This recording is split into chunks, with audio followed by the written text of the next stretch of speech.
Seorang anak tidak ingin ikut ibunya yang menikah lagi karena ibunya menikah dengan pria yang tidak benar. Kemudian ibunya berkata, ridho Allah ada pada orang tua. Bagaimana anak tersebut, berkah atau tidak hidupnya?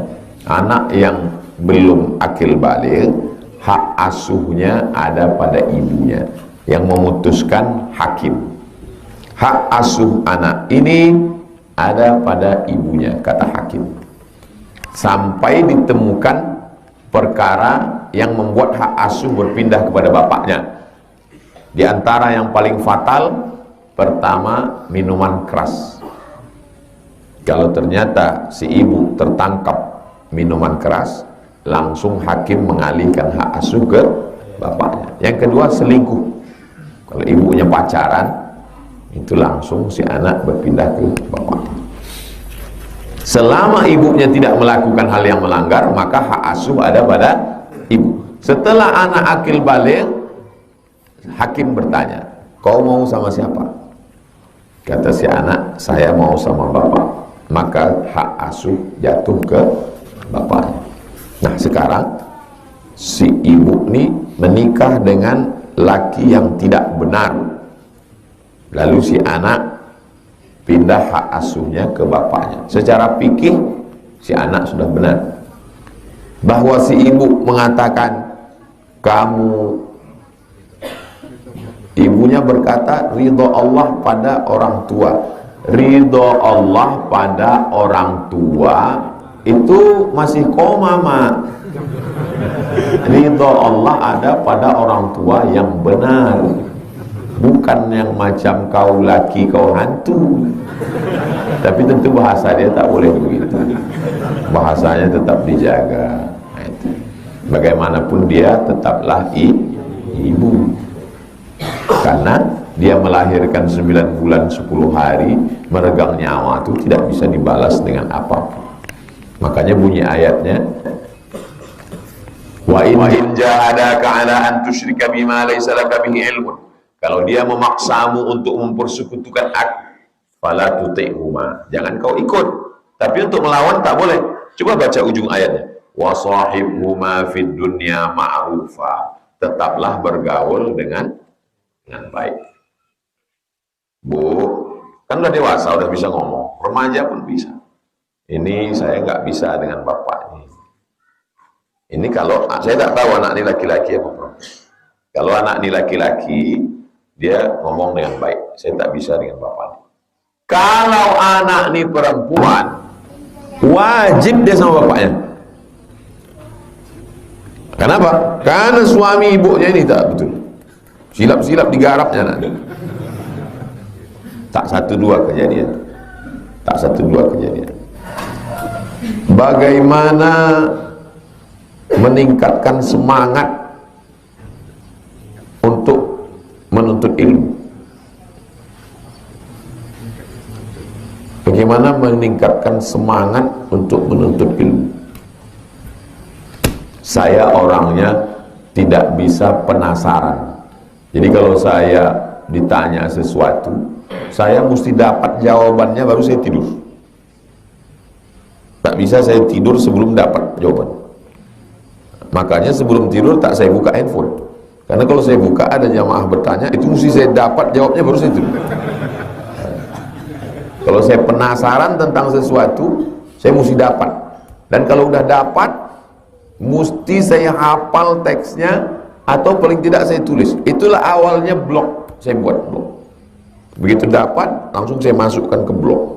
Somat Moroko blogspot.com, itu asal muasal blog.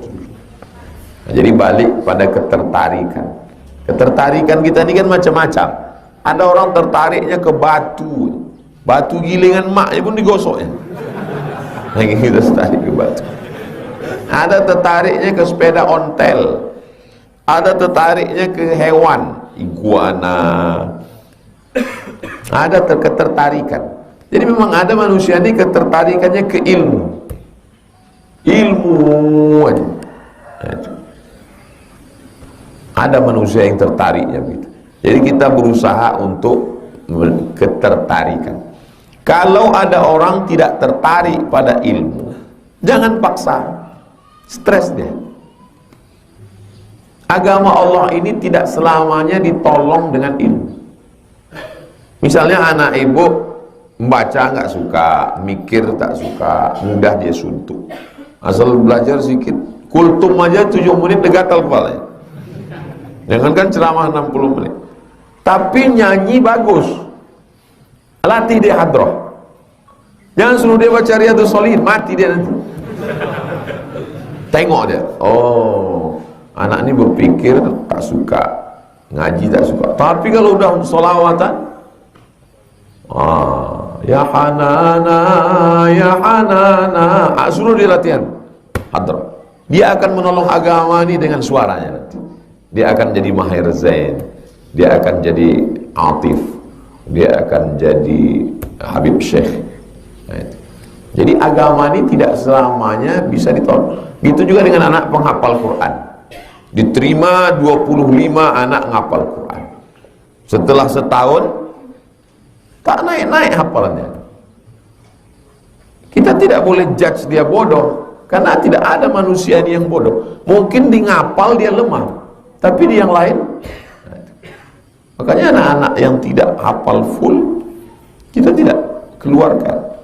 Selama akhlaknya baik, nanti dia akan untuk yang lain. Mungkin dia di security. Mungkin ini menolong agama ini tidak. Makanya waktu saya melepas adik-adik mau ke Mesir, kalian jangan bangga dengan prestasi akademik. Nilai tertinggi Al-Azhar Mumtaz, excellent. Di bawah Mumtaz, Jayyid Jiddan, very good. Di bawah itu Jayyid. Yang Mumtaz jadi profesor doktor di kampus, guru besar. Yang Jayyid Jiddan LCMA, jadi dosen. Yang Jayyid LC, jadi pimpinan pondok. Tapi jangan sepele dengan yang makbul. Kenapa? Karena yang Mumtaz, Jayyid Jiddan dan Jayyid berangkat umroh gara-gara si makbul. Karena dia yang punya travel. Keberhasilan yang sesungguhnya adalah di tengah masyarakat. Berapa banyak yang makbul, tapi di masyarakat justru dia makbul. Makbul itu nanti diterima oleh masyarakat. Ada orang mungkin otaknya cerdas, hafal, tapi komunikasinya kurang baik. Itu tidak boleh kita menghukum orang. Anak saya ini bodoh Pak Ustaz. Banyak orang tua begitu. Kenapa? Pas dicek rapornya, ternyata matematikanya, fisikanya, tapi komunikasinya baik. Bisa rupanya kau makan pakai matematika itu. Kan tidak. Ya tak boleh kita menjudge orang. Apakah benar dalam kitab Imam Al-Ghazali banyak hadis yang bermasalah? Datang Imam Al-Iraqi, Al-Hafiz, hafal 300.000 hadis. Al-Hafiz Al-Iraqi, lalu ditelitinya hadis yang ada di Ihya Ulumuddin, lalu di komennya di bawah, hadis dhaif, hadis sahih, hadis hasan. Tidak ada diejeknya sekalipun. Dia hanya menjelaskan hukum hadisnya di bawah. Hafal dia 300.000 hadis. Di takhrijnya hadis-hadis yang ada di Ihya Ulumuddin. Takhrij hadis Al-Iraqi terhadap Ihya Ulumuddin. Jadi satu kitab. Ada yang hafal 3 hadis, kalau laptopnya hidup.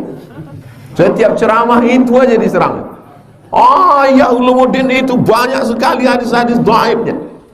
Saya ikut Al-Hafiz Al-Iraqi. Tetap mengagumi Ihya Ulumuddin. Dari cara penyusunannya, sistematisnya, ditulis oleh Imam Al-Ghazali tahun 505, 1000 tahun yang lalu lebih kurang. Luar kepalanya semua. Antum 4 jilid Ihya itu kalau antum baca, ini tak pernah membaca Ihya, menyerang Ihya saja. Apa tak malu nanti dia kalau jumpa dengan Imam Al-Ghazali di akhirat? Al-Ghazali itu bergelar Hujjatul Islam, saking kan dia membela Ahlus Sunnah wal Jamaah, membantah Syiah Jadi satu kitabnya judulnya Fadaih al-Batiniyah, membantai filsafat. Jadi satu kitabnya Tahafud al-Falasifah. Punya kitab usul fikih Al-Mustasfa. Mustasfa itu hanya bisa dibaca S2 di Al-Azhar, S1 tak terkunyahnya Mustasfa. Al-Ghazali luar biasa. Al-Ghazali diangkat Nizamul Muluk menjadi rektor Universitas Nizamiyah, sampai akhirnya dia kena syak, ragu. Nampaknya tiang di tepi sungai, tongkat. Ditengoknya dengan mata. Kalau tongkat masuk ke dalam sungai, setengah air, setengah muncul, kan bengkok. Tengoknya bengkok, pas ditarik lurus. Ternyata panca indera menipu. Mata tertipu. Kalau begitu ilmu yang selama ini ku dapat menipu. Ditinggalkannya jabatan rektor.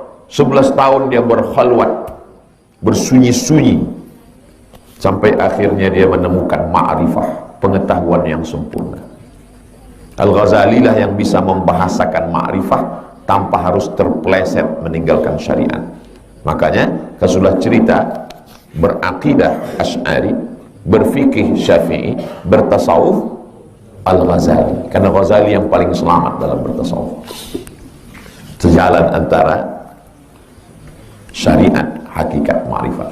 11 tahun ditinggalkannya dunia ini, berkhalwat, sampai akhirnya apa ma'rifat itu, hai Al-Ghazali? Apa kata dia?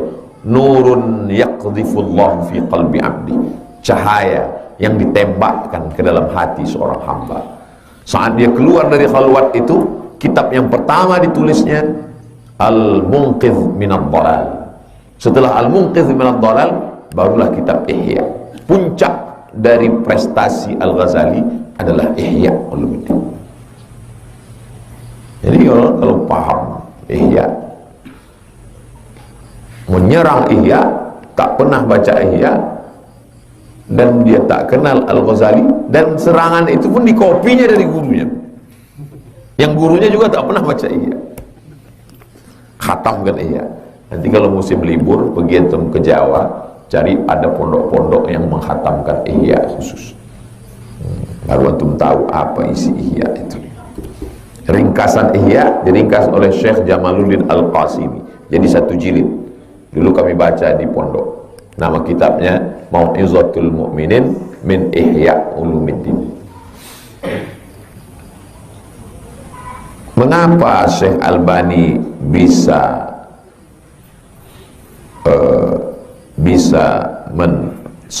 mendhaifkan hadis, padahal beliau kan lahir di zaman sekarang. Dia meninggal tahun 1999. Coba tulis di Google, Nasiruddin Al-Albani. Kapan dia meninggal? 1999. Bin Baz 1998. Hah? Betul? 1999 meninggal. Kok bisa dia mengatakan ini hadis sahih, ini hadis dhaif? Dia jaga perpustakaan, namanya Perpustakaan Zohiriyah di Damaskus. Ingatannya kuat. Dia orang Eropa. Albani itu Albanian. Karena Albania ini dikuasai oleh komunis, bapaknya pindah ke Damaskus. Dia menjaga perpustakaan, dibacanya semua kitab, baca. Syarat hadis sahih itu 5. Yang pertama, ittisalus sanad, sanadnya bersambung. Jadi tengoknya sanad. Dari mana hadis ini? Bukhari. Bukhari dapat dari mana? Abdullah bin Maslamah. Maslamah dapat dari mana? Nah, dari Malik. Dari sini, dari sini, dari sini, dari sini. Cek. Dari mana bisa tahu ini ketemu dengan ini? Baca kitab tarajim, baca biografi. Kapan lahirnya, kapan meninggalnya? Oh, ketemu. Oh, tak ketemu. Sahih. Dhaif. Itulah kerja dia di perpustakaan. Ternyata beberapa hadis dibilangnya di sini sahih, dibilangnya di sini dhaif. Maka datanglah Syekh Hasan As-Saqaf dari Yordan menulis kitab Tanaqudat Al-Albani Al-Wadihah. Coba tulis, pakai tulis Arab. Tanaqudat Al-Albani Al-Wadihah, kontradiktif Albani. 3 jilid. Tanaqudat dapat Al-Albani Al-Wadihah. Datang Syekh Mahmud Said Mamduh, Dr. Mahmud Said Mamduh, 7 jilid. Judulnya At-Ta'rif bi Awhami man qassama sunan ila sahih wa dhaif. Hadis-hadis yang didhaifkan Albani ternyata sahih. Qala Al-Albani dhaif. Qultu kataku bal sahih. Hadis ini sahih. Kenapa? Karena dia melihat satu jalur. Dari sini, dari sini, dari sini, dari sini. Tengoknya dhaif kata dia. Padahal ada jalur lain yang dia tak tahu. Karena hadis itu ada namanya syawahid, ada mutaba'at. Karena dia tidak hafiz. Tak semua bisa dihafalnya. Terlepas dari segala kelemahan, dia sudah membaca, dia sudah berijtihad. Bahwa ijtihadnya salah, mudah-mudahan Allah mengampuni. Yang bahaya itu nggak pernah baca, nggak pernah berijtihad, menyalahkan aja.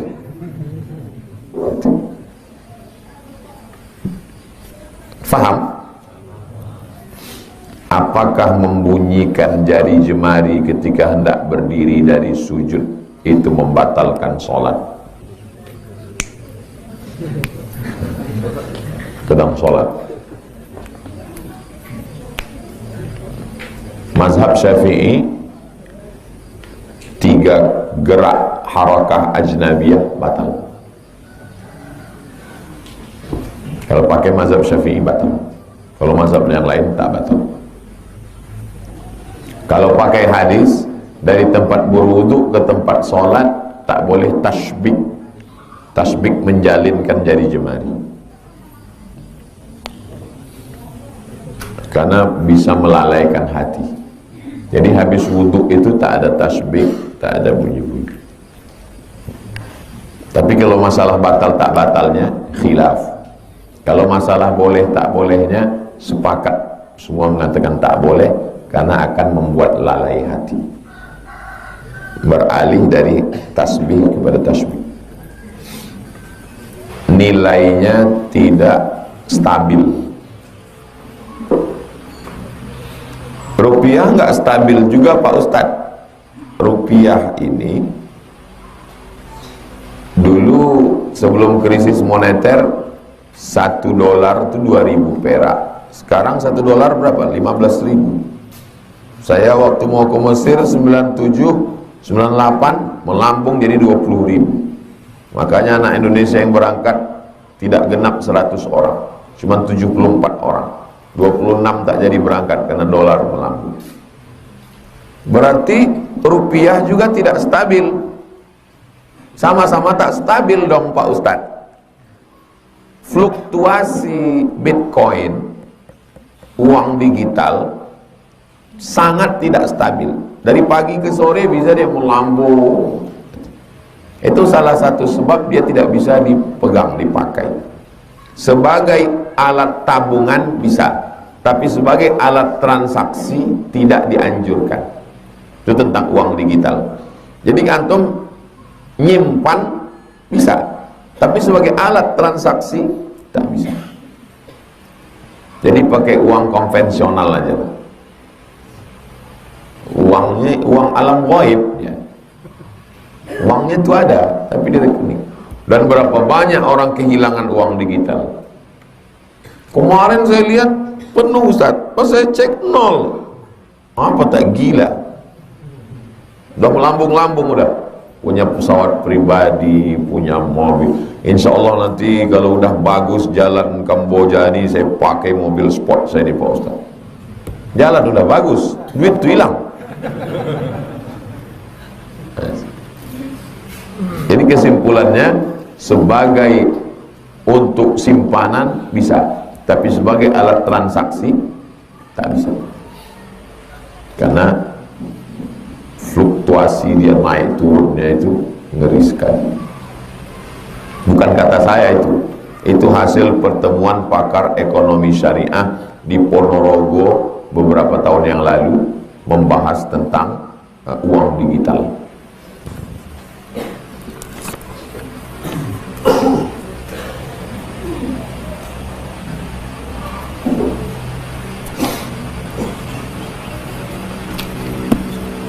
Siapa yang bawa buku 37 masalah populer? Ada?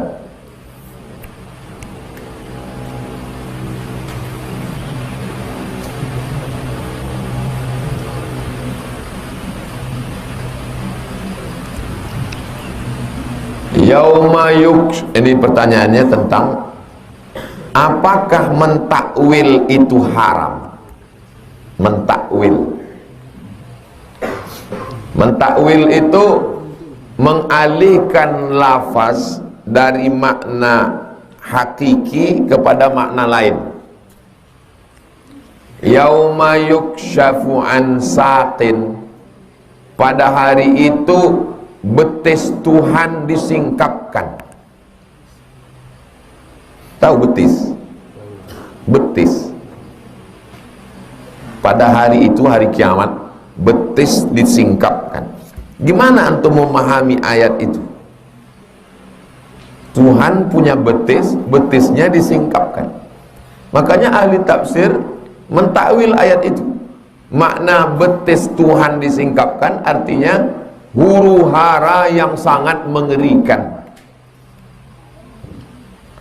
Asyada'id, perkara yang sangat mengerikan. Ini mereka takwil. Apakah ulama salaf mentakwil? Kullu syai'in halikun illa wajhah, semuanya binasa kecuali wajah Tuhan. Ditakwil oleh Imam Al-Bukhari. Buka Sahih Bukhari. Kata Imam Bukhari, alti illa wajhah illa mulkah, semuanya hancur kecuali kekuasaan Allah. Wajah ditakwil menjadi kekuasaan. Imam Malik mentakwil. Mana contohnya? Yanzilu Rabbuna, Allah turun sepertiga malam. Kata Imam Malik, yatanazzalu amruhu, turun perkaranya, bukan zatnya. Jadi ulama salaf mentakwil. Jadi kalau ada orang mengatakan haram takwil, berarti dia sama dengan mengatakan Imam Bukhari melakukan perbuatan haram karena mentakwil. Udah saya bahas 2 jam tentang takwil. Buka handphone, tulis di Google tuh UAS takwil, lengkap dengan PowerPoint, dapat. Nah, ini videonya, share di grup. Udah dibuatkan grup. Berapa isi grup? Yang belum masukkan, share UAS takwil. Dan sebutkan, karena ada kelompok mengatakan tak boleh takwil. Siapa yang mentakwil kafir, kata dia. Sudah ditonton 110.000. Pembinaan Imam Masjid Paripurna, dikumpulkan Profesor Akbarizan, semua imam-imam kumpulkan di kantor MUI. Saya sampaikan materi 2 tahun yang lalu, 2 jam 9 menit. Antum tonton tuh tentang masalah takwil. Ar-Rahman 'alal arsy istawa, Allah duduk di atas aras. Ditakwil. Apa maknanya? Allah Maha Kuasa. Duduk di atas aras itu artinya kuasa. Kalau tidak ditakwil, gimana tuh memahami? Duduk di atas aras. Gimana Tuhan duduk di atas aras?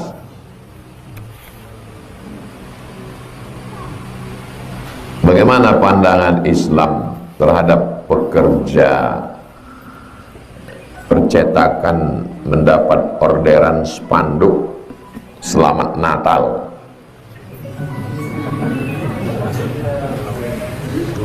Innal halala bayyinun, yang halal jelas. Wa innal harama bayyinun, yang haram pun jelas. Wa bainahuma umurun mustabihat, di antara yang halal dan haram itu ada perkara yang samar-samar, abu-abu. Famanittaqas syubhat, siapa yang menjaga dirinya dari syubhat, faqad istabra'a li irdihi wa dinihi li irdihi wa dinihi, dia sudah menjaga dirinya dan agamanya. Cari rezeki yang halal, yang jelas, jangan yang syubhat-syubhat. Kerja membingkai, kerjanya apa? Membingkai. Semua foto dibingkai. Foto Tuhan ini dibingkainya juga, foto Tuhan ini dibingkainya juga. Ya, itu. Banyak yang halal lagi. Tulis depan, tidak menerima yang syubhat. Kerja ngelas, semua dilas, Tuhan pun dilasnya juga. Kasihanlah kepanasan Tuhan dengan las. Saya mahasiswa tinggal di musola yang sholat subuhnya tidak berkunut. Sebelum saya tinggal di musola tersebut, saya selalu sholat subuh berkunut. Apa hukumnya saya selalu sholat subuh tanpa kunut terus menerus selama saya tinggal di musola itu? Pilihannya dua. Kalau antum tetap di musola itu, berarti sholat subuh antum itu sholat subuhnya mazhab Hanafi dan Hambali. Sebab mazhab Hanafi dan Hambali tak berkunut. Mazhab Maliki dan Syafi'i berkunut. Jadi kalau antum terus di situ, antum berarti sholat subuh pakai mazhab Hanafi atau Hambali. Apakah Hanafi dan Hambali ahlus sunnah? Ahlus. 4 imam ahlus sunnah wal jamaah. Paling tua Hanafi, nomor 2 Maliki, nomor 3 Syafi'i, nomor 4 Hambali. Hanafi dan Hambali tidak berkunut. Tapi kalau antum merasa tidak nyaman, pindah musola lain yang bermazhab Syafi'i. Kalau antum belajar fikih, antum sholat tidak ikut perasaan, antum tenang-tenang aja. Kawan antum tak sholat pun tenang. Tapi karena antum risau saya nggak berkunut nih Pak Ustadz. Beribadah itu bukan ikut perasaan.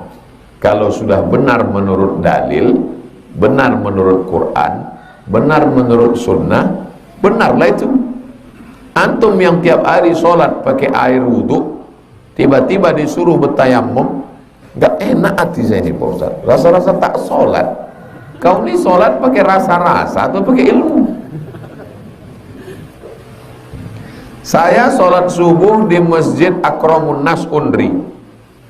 Masjid Akramun Nas Undri Gobah Jalan Ronggowarsito itu dibangun oleh orang, dipimpin oleh orang-orang Muhammadiyah. Saudara kita Muhammadiyah itu pakai majelis tarjih. Majelis tarjihnya memutuskan subuh pakai mazhab Hambali, tidak pakai kunut. Bismillahnya sir. Saya 4 tahun ngajar di situ. 2009, 10, 11, 12, 13. Tidak pernah pakai kunut. Dan tak saya ulang sholat subuhnya. Karena sah. Penuh tak muat lagi tahun 2013, pindah 2014 ke Masjid Al-Falah, Jalan Sumatera. Berkunut. Al-Falah itu berkunut. 2 tahun, 15, 14, 15. Tak muat lagi, 2016 pindah ke An-Nur. An-Nur berkunut. Jadi masalah itu, selama dia 4 mazhab, Ahlus Sunnah wal Jamaah, antum tak perlu risau. Bagaimana hukum bagi yang menerima sedekah, bantuan dari yang tidak halal? Si penerima tak tahu dan hanya menerima saja.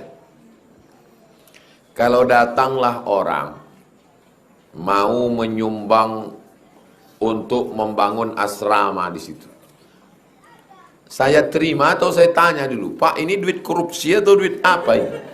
Hah? Saya terima atau saya tanya dulu? Tengok dulu orangnya. Kalau dia penjual babi, kalau dia koruptor, jangan diterima. Tapi kalau kita tahu dia orangnya baik, ya diterima. Tak perlu kita cari-cari kesalahan dia. Jelas?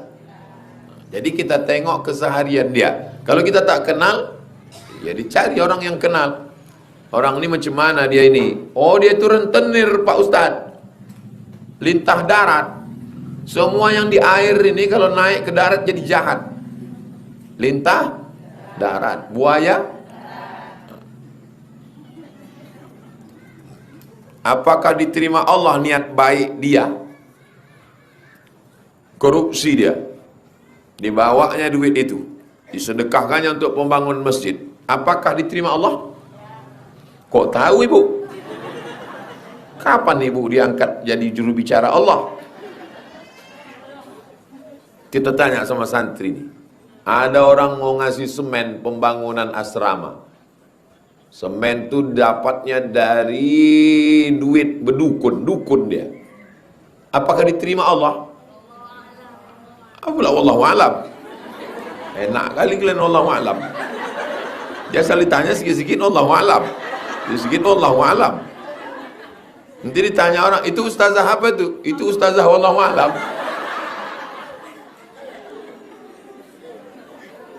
Kan jelas ayatnya. Kan jelas ayatnya. Wa anfiqu min tayyibati ma kasabtum. Infakkanlah min tayyibat. Tayyibat yang baik. Baik, itu ayat Qur'annya. Dalam hadisnya, innallaha tayyibun, Allah maha baik, la yaqbalu illa tayyiban. Allah tidak menerima yang tidak. Jelas?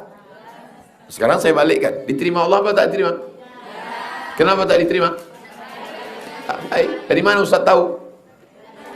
Dari Quran dan dari hadis. Paham? Bagaimana menyadarkan keluarga yang hobi mengadu ayam?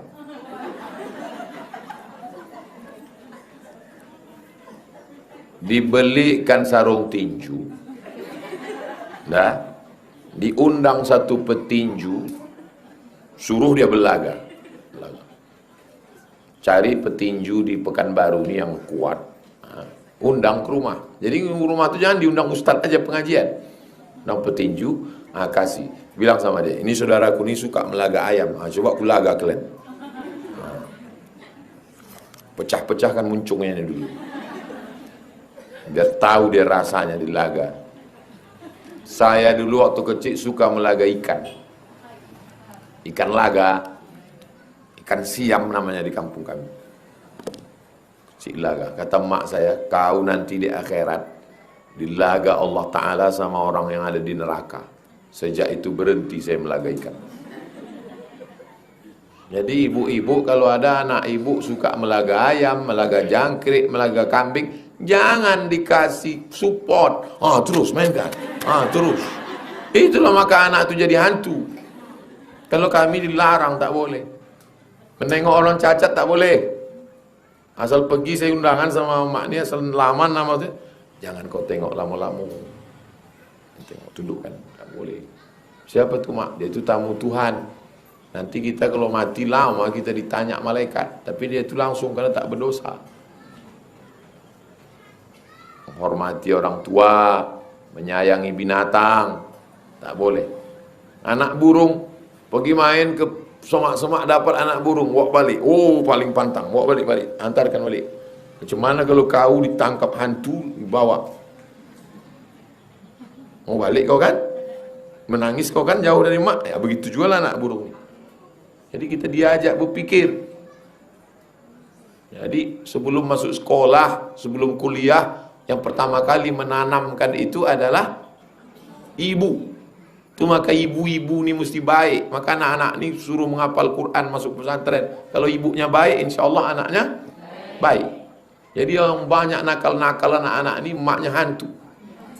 Maka anaknya jadi setan.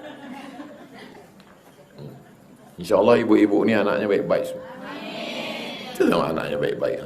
Ikut pengajian. Anak dibawa pengajian. Ini anak dibawa karaoke.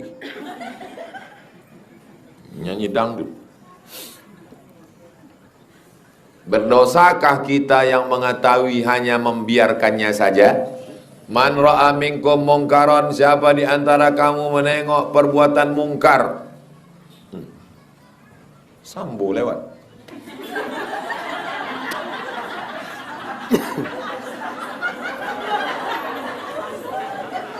Man ra'a minkum mungkaran, siapa di antara kamu melihat kemungkaran, falyughayyirhu biyadihi, robah dengan tangan. Fa illam yastati, tak sanggup dengan tangan, fa bilisani, dengan lidah. Tak sanggup dengan lidah, fa biqalbi, dengan hati. Nampak ibu, anak ibu melaga ayam. Ibu sanggup dengan tangan? Tak sanggup dengan tangan. Anak kandung tak sanggup melarang dengan tangan. Bagus ibu berhenti jadi ibu. Anak kandung tak bisa dilarang dengan tangan, dengan mulut. Nyangkol laga-laga ayam, nyangkol laga-laga ikan. Kalau dia judi, laporkan ke polisi, tangkap polisi.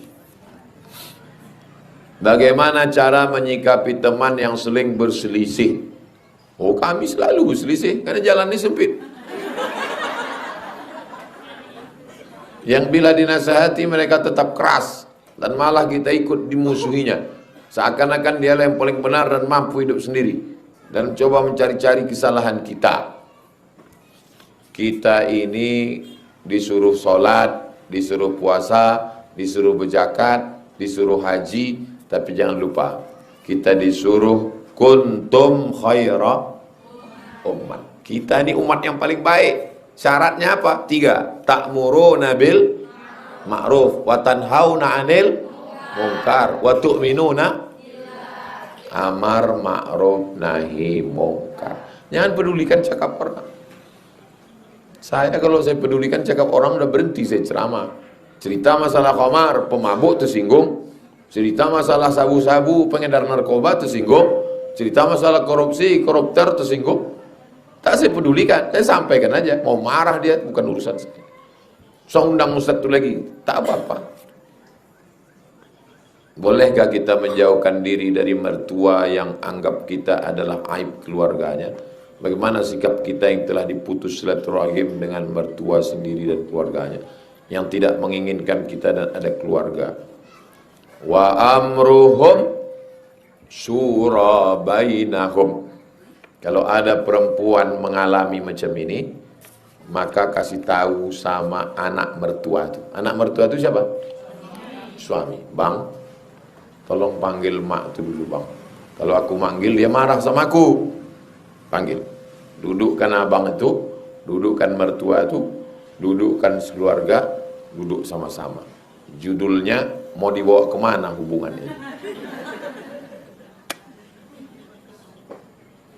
Aku nih makcik, panggil apa sama mertuanya?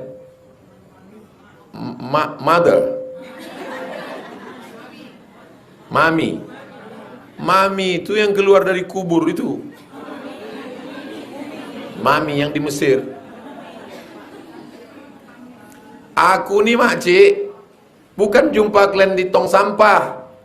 Aku nih dulu kan kalian pinang baik-baik. Kan datang kalian pinang aku ke rumah kan?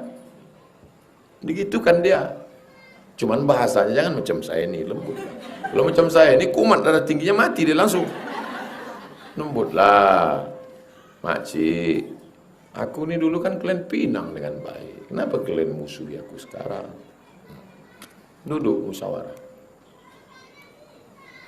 Wa amruhum syura bainahum. Kalian nanti nikah sama laki-laki, punya mertua, dimusuhinya kalian, diejek-ejeknya kalian. Yang kalian diam. Kalau masih hidup aku, ada nyawaku, lapor. Kumpulkan mertua-mertua kalian itu semua. Mertua-mertua setan. Anak ini dari taman SD ke sekolah kan. Anak ini diajar Ustazah Fatimah ngapal Quran. Kenapa kalian musuhi dia? Ini bukan binatang. Saya kasih tahu. Udah bagus-bagus. Buatkan teh manis, kurang manis. Dikasih gula, pahit kali. Dikasih manis, manis kali. Mau apanya kau? Manusia ini kalau kita tidak bersikap, dipijaknya kepala kita. Betul? Setuju ibu-ibu ini semua. Kalian jangan kalian lembek-lembek. Kalau hidup aku, mengadu kalian ke aku, datangkan laki kalian, datangkan mertua kalian. Kalau aku udah mati, lapor ke Sami. Sami itu kapal. Jangan kalian diam. Jangan kalian diam. Ustadz, kenapa doa-doa kita belum dikabulkan Allah? Doa itu 3. Yang pertama langsung dikabulkan Allah. Ya Allah, kasihlah aku kambing. Langsung dikasih Allah kambing. Yang kedua, kita merasa tak dikabulkan Allah, tapi sebenarnya sudah dikabulkan Allah, kita tak sadar. Kenapa? Dijauhkan Allah dari musibah seharga kambing. Sebetulnya menurut takdir, saya na'udzubillah melanggar kambing di simpang. Tapi karena doa itu dijauhkan Allah. Lalu saya mengatakan, kenapa doa aku minta kambing itu tak dikabulkan Allah? Padahal sudah dijauhkan Allah dari musibah seharga. Jadi kalau begitu doa saya terkabul apa tidak? Kabul. Tapi saya merasa belum. Yang ketiga, dikasih Allah, tapi waktunya belum cukup. Anak ibu minta pisau. Ma, minta pisau. Ibu kasih apa tidak? Kenapa tak ibu kasih? Belum cukup. Nanti udah cukup baru ku kasih ke kau. Tak ada doa yang tak dikabulkan. Karena Allah mengatakan, ud'uni astajib lakum. Kau minta sama aku, ku kabulkan doa. Kadang doa itu dikabulkan Allah sudah sekian puluh tahun baru dikabulkan Allah. Banyak doa-doa saya yang 20 tahun yang lalu, yang udah saya lupa, sekarang baru dikabulkan Allah. Karena menurut ilmu Allah, sekarang yang paling cocok waktunya. Kita ini mengikut menurut selera kita atau menurut selera Allah? Menurut Allah, bukan menurut kita. Jadi menurut kita belum makbul. Makanya kalau berdoa, ya Allah aku minta ini yang terbaik menurut Engkau. Bukan menurut kita. Kita ngikut Allah. Banyak orang sekarang dia berdoa, dipaksanya Allah ngikut dia. Macam mana kita memaksa Allah SWT? Paham?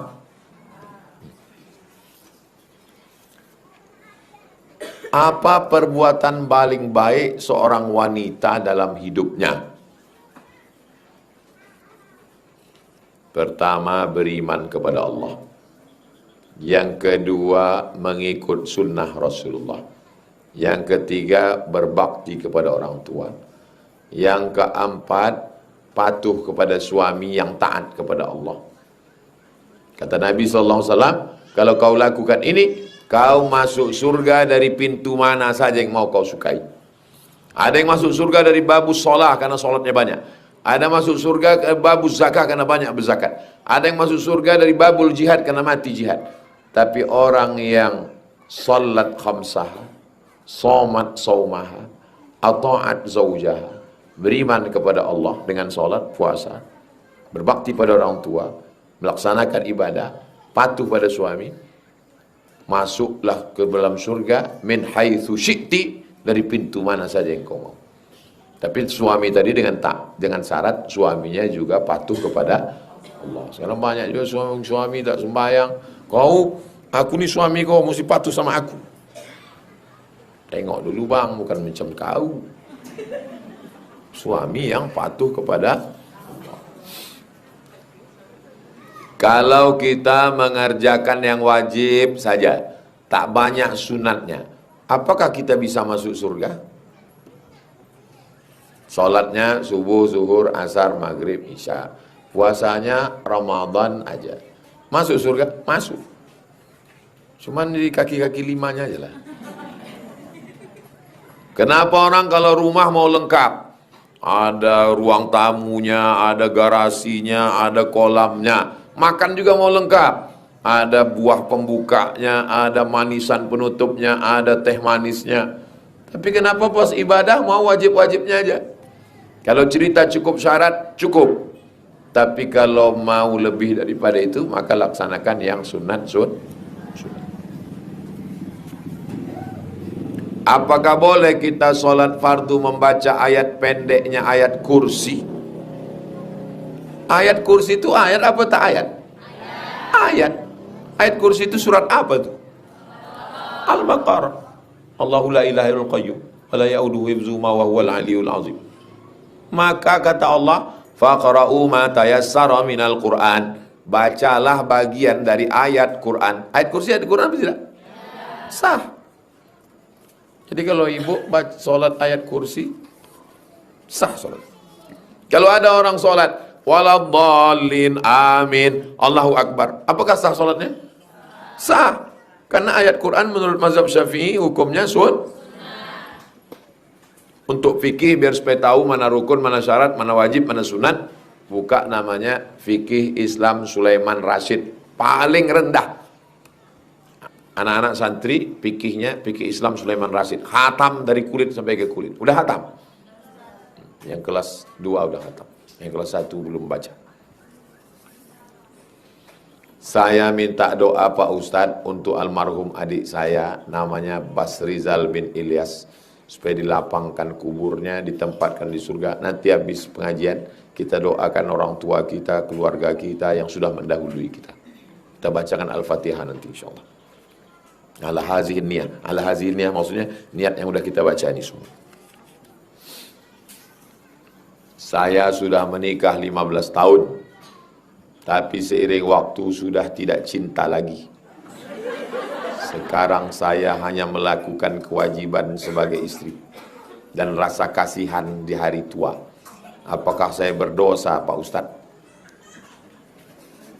Perempuan punya hak. Namanya khuluq. Apa namanya? Khuluq pakai ain. Khala'a yakhla'u. Khuluq artinya lepas. Kalau saya menyuruh orang melepas bajunya, ikhla. Apa kata Allah waktu menyuruh Nabi Musa melepas selopnya, sendalnya? Baca ayatnya, ikhla na'laik, buka sendal. Waktu dia naik ke atas Bukit Tursina. Perempuan punya hak namanya khuluq. Kalau suaminya pecandu narkoba, berselingkuh, bolehkah perempuan khulu? Boleh. Datang ke pengadilan agama, mengisi formulir, dia mau lepas, namanya khulu. Tapi kalau suaminya soleh, baik, digugatnya ke pengadilan, dia mau khulu. Dijaga, tanya Pak Hakim, kau mau khulu? Iya Pak Hakim. Kenapa? Enggak maco suamiku ini.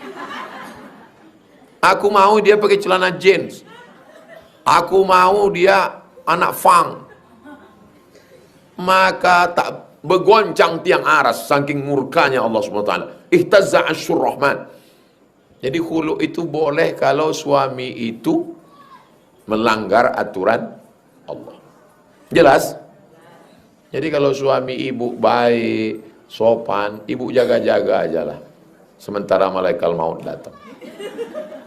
Aku bang sebetulnya udah tak tahan aku sama kau. Tapi kan aku tengok kau sholat, baca Quran baik, sabar-sabarkanlah menunggu. Kabarnya malaikat maut udah sampai simpang Arengka udah.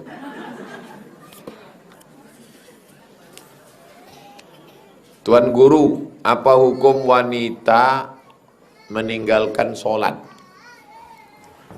Man taraka sholata muta'ammidan faqad kafara jihara. Siapa yang meninggalkan sholat maka murtadlah dia. Laki-laki, perempuan meninggalkan sholat maka kafirlah dia secara nyata. Mudah-mudahan kita ini jangan ada yang meninggalkan sholat. Kalau seandainya waktu mustajab berdoa itu ketika imam duduk di mimbar sampai selesai sholat Jumat, Berarti kami yang perempuan ini tak dapat waktu tersebut Pak Ustadz. Kan salah satunya. Itulah mendengar pengajian sambil buka handphone ini. Kan salah satunya. Dan andai rumah ibu di perumahan dekat masjid, pasti kedengaran itu.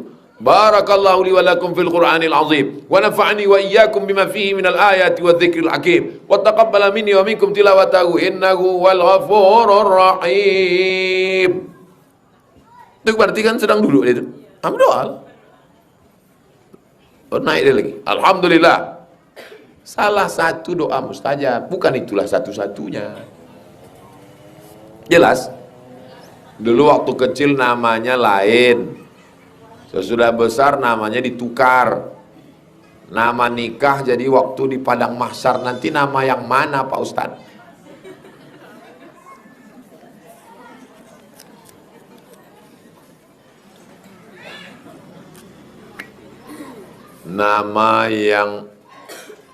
Nama yang akan dipanggil nanti di padang mahsyar adalah nama yang ketika kamu diberikan Allah Subhanahu wa taala nikmat. Kullu mauludin rahinatun biaqiqatihi. Setiap anak tergadai dengan akikahnya. Bagaimana cara menebus anak yang tergadai? 3. Tudbahu anhu yauma sabi'ihi, sembelihkan kambing hari ke-7. Yuhlaku, cukurkan rambutnya. Wa yusamma, kasih nama yang baik. Nama itulah yang tidak dipanggil di hadapan Allah. Sammaituka sammakallah, ku kasih kau nama sebagaimana Allah memberi engkau nama. Dikasihlah namanya Ibrahim. Sampai di Facebook dirubah namanya Bram. Padahal namanya, nanti dia dipanggil nama yang waktu dia diberikan nama. Kalau dia mu'alaf, dikasih namanya sama tuan guru. Kau udah mu'alaf sekarang, kasih kau nama. Nama dia Alfredo. Dirubah syekh itu namanya Alfurido. Alfu 1000. Ridho, kesenangan. Alfurido. Alfredo jadi Alfurido. 1000 kemenangan. 1000 kebahagiaan, 1000 kesenangan. Nama yang dikasih syekh itu yang akan dipanggil di hadapan Allah SWT. Jangan khawatir masalah nama ini. Ibu tak akan dipanggil salah nama. Kertas terakhir, dah mau jam 6. Siap-siap mau balik sholat maghrib. Saya punya seorang adik, dia dari 12 orang bersaudara, memiliki gangguan jiwa, berkali-kali masuk rumah sakit. Kadang dia sehat. Apa hukumnya dia meninggalkan sholat dan puasa? Mohon doanya Pak Ustadz. Yang wajib sholat itu syaratnya baligh orang gila? Kalau gilanya datang pagi, siang sehat, datang malam, besok gila. Waktu dia sehat, itulah dia wajib. Waktu sehat, itulah dia wajib. Pas diangkatnya takbiratul ihram, sehat dia. Allahu Akbar. Pas sami Allahu liman hamidah, hilang akalnya. Maka waktu yang wajib itu dia sudah dapat. Apa bisa terjadi? Ya, mungkin tak gila tapi pikun. Orang kalau sudah umurnya 80, 85, 90, dia kena penyakit namanya demensia. Demensia itu, ingatan itu hilang-hilang timbul. Datang ke saya, Ustaz Somad, saya ini kadang 2 rakaat hilang. Maka saya bilang, sholatnya cepat bu. Makcik sholatnya cepat. Baca Al-Fatihah, ayat pendek, inna a'tayna, kulhu, wal asri, rukuk, sujud. Jangan panjang-panjang, karena kalau panjang cepat lupa dia. Kalau sampai kita di usia itu, bisa. Syarat wajib sholat, baligh yang tak baligh berakal, maka tak wajib. Jadi kalau nampak kita ada orang tak sholat, berarti dia tak. Izin bertanya Ustaz. Di tahun 2019 qadarullah saya ini ditinggal wafat oleh suami saya dan diamanahkan 2 orang anak, laki-laki dan perempuan. Di perjalanan selama saya menjadi seorang single parent, alhamdulillah Allah berikan saya kecukupan untuk memenuhi kebutuhan mereka dari pendidikan dan segala macamnya. Dan ketika itu pun saya melihat pertumbuh kembangan anak-anak, saya berpikir untuk eh, berumah tangga kembali dan meminta gitu sama Allah kita biar kalau misalkan memang saya diberikan kesempatan untuk berumah tangga lagi, ya saya minta sosok yang bisa menjadi panutan seorang ayah untuk anak-anak saya. Dan qadarullah di tahun 2021 saya nikah lagi dan alhamdulillah Allah anugerahkan eh, seorang ayah yang baik untuk anak-anak saya gitu. Tapi di tahun 1 tahun pernikahan suami saya diberikan ujian rumah tangga kami ini terkena PHK Ustadz. Dan selama proses PHK itu ya kami mencari kerja, suami saya cari kerja bahkan jualan dan buka usaha. Ada sampai di titik karena kan tadi di poinnya Ustadz katakan ada suatu diperhatikan dari makannya riba segala macam itu Ustadz. Nah, yang mau saya tanyakan ini Ustadz, suami saya ini kan udah berusaha untuk cari kerja dan ya qadarullah sampai sekarang belum dapat. Dan apa namanya, selama di proses itu suami saya ini sharing ke saya, cerita ke saya mau meminjam uang ke salah satu bank konvensional. Tentu saya sangat-sangat menentang dan saya peringatkan itu nggak boleh. Saya nggak mau anak-anak saya diberi makan dengan hasil uang riba meskipun itu uangnya di mau dipakai untuk usaha gitu Ustaz. Eh, menurut Ustaz, nah sekarang ini punten sekarang ini saya nih membiayai anak-anak saya, bahkan saya sendiri pun mungkin makan, minum, membiayai anak-anak saya tuh dari hasil modal usaha yang tadinya dari bank konvensional yang ada ribanya itu, Ustadz. Dan memang yang saya rasakan ini anak-anak saya sekarang rada-rada susah untuk dinasehati apakah mungkin itu ada dampak dari riba itu untuk anak-anak saya ini, Ustadz. Lalu bagaimana solusinya untuk saya bisa keluar dari zona ini karena memang mata pencaharian kami itu cuman itu untuk saat ini gitu Ustadz. Saya mohon pencerahannya Ustadz. Terima kasih. Assalamualaikum warahmatullahi wabarakatuh. Waalaikumsalam. Tidak ada alasan sekarang untuk terjebak riba karena banyaknya bank syariah. Ada akadnya murabahah permodalan, ada mudharabah bagi hasil. Saya baru pulang dari kecamatan, bukan kabupaten, kecamatan Seberida, Kabupaten Indragiri Hulu, yang sudah 10 tahun mengelola Baitul Mal wat Tamwil. Punya gedung, punya aset miliaran yang awalnya 27 juta. Kenapa bapak-bapak Baitul Mal wat Tamwil amanah ini bisa? Kami punya siasat Ustadz, kami tidak minjamkan uang, tapi kami meminjamkan barang sehingga orang menjual barang nanti dia cicil ke kami. Nah, jadi kalau sudah terjerumus, maka tidak ada jalan lain kecuali untuk dicicil, dibayar. Karena tidak bisa kita mengelak. Kita tinggal di negara hukum. Kalau tidak bayar kita dipenjara. Adapun memakan duit riba karena terdesak daripada mati, boleh makan babi daripada mati. Riba sama babi sama-sama haram. Sudah tak ada lagi pilihannya makan riba atau mati. Tak boleh pilih mati. Mudah-mudahan diberikan Allah rezeki. Ini menambah beban lagi Bang Alvin. Jadi kita tidak hanya sekedar ngaji.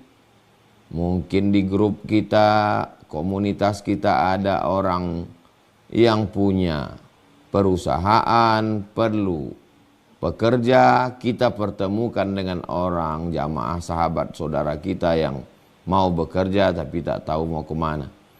Nah, jadi kita tidak hanya sekedar ngaji habis itu selesai, kita saling kenal mengenal, tahu ini tinggal di sini, tinggal di satu kota, ada yang punya dosmir, ada yang punya mobil kotor. Kita pertemukan antara yang punya dosmir dengan yang punya mobil kotor, bukan gratis.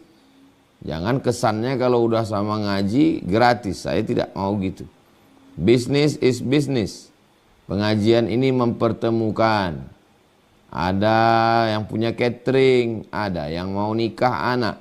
Nah, kita ngaji ini mempertemukan orang yang mau nikahkan anak dengan orang catering. Ini sekedar gambaran. Mudah-mudahan Allah berikan jalan keluar. Wa may yattaqillaha yaj'al lahu makhraja. Siapa yang bertakut kepada Allah, Allah berikan jalan keluar. Itulah jawaban saya terhadap masalah. Jangan putus asa, tetap semangat, minta sama Allah. Hidup ini tak ada yang lepas dari ujian. Mudah-mudahan Allah menolong ibu, menolong suami, menolong anak-anak semua. Demikian, wallahu a'lam bishawab.